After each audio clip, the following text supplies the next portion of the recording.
Roxanne was thrown by the non-biological parentage reveal, a fact Henry conveniently skipped. Henry defensively listed his financial contributions. Roxanne reinforced the narrative of parental sacrifice. Melissa exposed their cruelty in preventing my schooling. Wendy's excuse of medical bills quickly turned into a demand for reimbursement, hinting at inherited shares.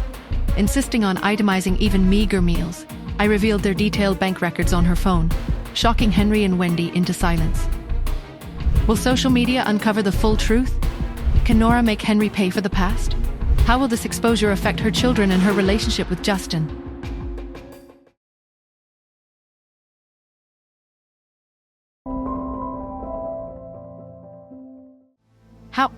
How do you have our bank records? Henry stammered. Wendy was equally speechless. You must be joking. There's no way you could possibly have our bank records. I ignored their sputtering denials and turned to Aunt Melissa. Aunt Melissa, there should be some pages coming out of the printer inside. Could you please ask someone to retrieve them?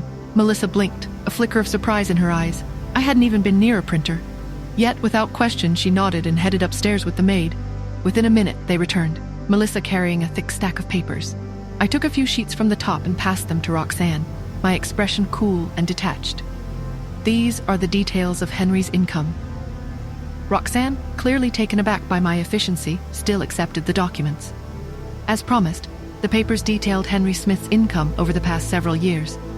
The regularity of the deposits was almost comical. Every month, a substantial sum, roughly $5 million annually, was transferred into one specific bank account from Idealian Pharmaceuticals. This had been happening, without fail, for 25 years. More importantly, the records indicated that this was the only consistent source of income for all bank cards associated with Henry and Wendy.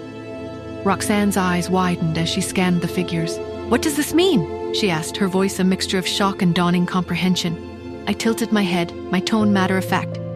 Idealian Pharmaceuticals is my mother's company. She owned it long before she ever met Henry. Henry's face flushed crimson.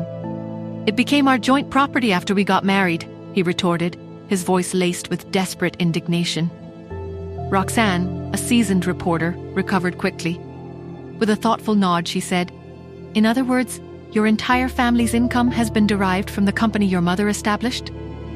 I see. Well, what positions do the two of you hold within the company? Given the substantial and consistent income, Roxanne naturally assumed that Henry and Wendy must hold significant roles within Idealian Pharmaceuticals. But their expressions shifted the moment the question left her lips. A wave of embarrassment washed over their faces, their earlier bravado completely dissolving. A small, knowing smile touched my lips. Oh, them, I said, my voice laced with a hint of amusement.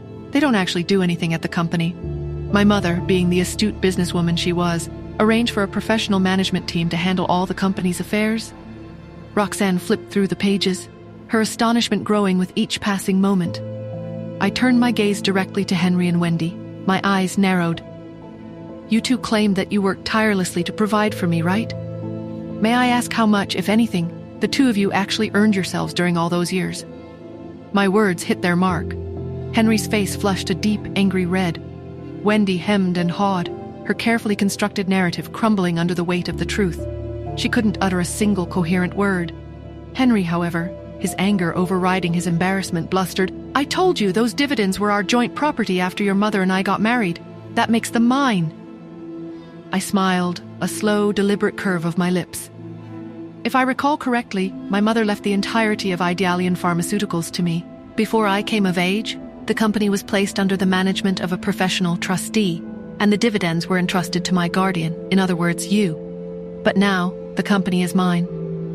This had all been meticulously documented, legally binding. The manager had shown me the prenuptial agreement years ago.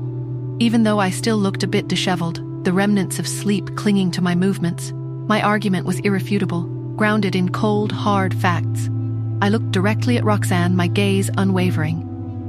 As I'm sure you can see, their claim of working hard to provide for me is completely invalid. Henry's jaw clenched, his face a mask of impotent rage. Wendy straightened her neck stiffly. We raised you. We poured all that money into you. The money doesn't even matter. What truly matters is a parent's love.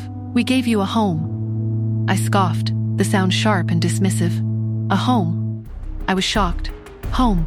Really? You call torturing a kid and taking away her childhood home? How many more lies will Henry and Wendy spit? When will this family drama finally end? And most importantly, will I be able to keep my children away from this? Hi, Nora here. If you are wondering what happens next, then download the Pocket FM app and listen to the exciting episodes of Saving Nora Now with the link in the description.